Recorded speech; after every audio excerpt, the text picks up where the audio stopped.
అయితే పృథ్వీ తెలుగు అనే మాట వచ్చినప్పుడు తెలుగు కన్నడ అనేది మధ్యన బాగా వినిపించింది ఈ సీజన్ వరకు వచ్చేసరికి.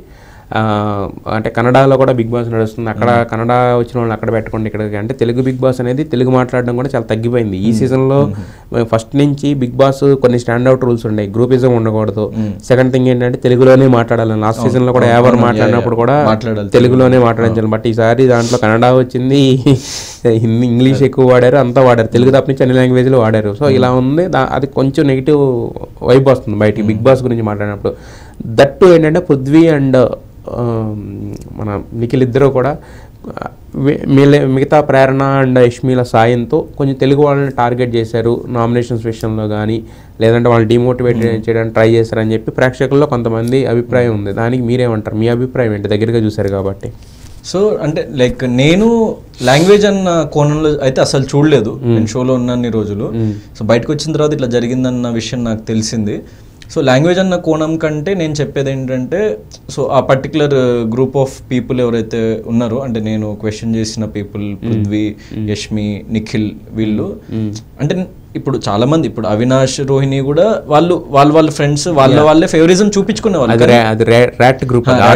సో కానీ నాకు వాళ్ళతో ప్రాబ్లం లేదు, వీళ్ళతో ప్రాబ్లం. నాకంటే నిఖిల్ ఒక విషయం నిన్న బజ్ ఇంటర్వ్యూ చూసినప్పుడు అన్నాడు, ఇప్పుడు అందరూ గ్రూప్ గేమ్ ఆడుతున్నారు, గౌతమ్ ఒక్కడే సోలో, ఇప్పుడు మమ్మల్ని ఎందుకు క్వశ్చన్ చేస్తున్నారు, వాళ్ళని ఎందుకు క్వశ్చన్ చేయట్లేదు అంటే, ఇప్పుడు అవినాష్, రోహిణి, తేజ వీళ్ళందరూ చాలా ఫన్ వేలోనే ఉండేవాళ్ళు, ఎంటర్టైనర్స్ అండ్ ఎవరిని టార్గెట్ చేసేవాళ్ళు కాదు. వాళ్ళలో అంత అంటే వీడిని ఇట్లా చేస్తే ఇట్లా అవుతుంది అని అంత ఎత్తుకు పై ఎత్తేసి ఒక కంటెస్టెంట్ ని ఇట్లా చేయాలి అట్లా చేయాలి అన్నంత మనస్తత్వం లేదు వాళ్ళ ముగ్గురులో, నేను అబ్జర్వ్ చేసింది.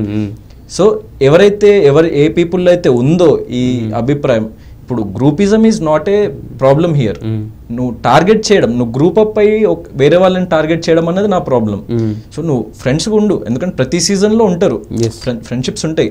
నాకు కూడా దొరికితే నేను ఉండేవాడినేమో.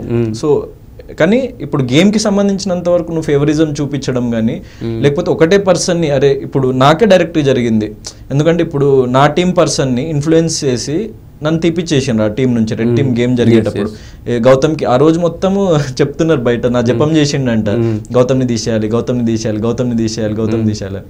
సో అంత అసలు అట్లాంటి భావన ఎందుకు, వ్యతిరేక భావన ఎందుకు? నేను ఎప్పుడు అట్లా చేయలేదు కదా. ఓకే, నీకు ఆపర్చునిటీ వచ్చింది, నువ్వు తీసేసేయి.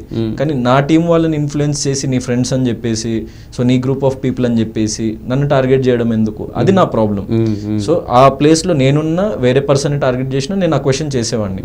నేను అవినాష్, రోహిణి వీళ్ళని ఎందుకు క్వశ్చన్ చేయలేదంటే, వాళ్ళు ఎవరిని అట్లా టార్గెట్ చేయలేదు. నామినేషన్ ప్రక్రియని ఎప్పుడు వాళ్ళు డిస్కస్ చేసుకొని వీళ్ళని నామినేట్ చేద్దాం, వాళ్ళని నామినేట్ చేద్దాం అని చెప్పేసి చేయలేదు. సో వాళ్ళకి ఎప్పుడైనా అవకాశం వచ్చినప్పుడు వాళ్ళని వాళ్ళు సేవ్ చేసుకున్నారు తప్ప, ఎవరిని పతనం అవ్వాలి, వీడు పడిపోవాలి, వీడిని వేసేయాలి నామినేషన్ లో అని చెప్పేసి ఎప్పుడు వాళ్ళు ఆ భావన వాళ్ళకి లేదు. కాబట్టి నాకు వాళ్ళతో ప్రాబ్లం లేదు. వీళ్ళలో ఈ భావన ఉంది కాబట్టి నాకు ఈ గ్రూప్ ఆఫ్ పీపుల్ తో ప్రాబ్లం.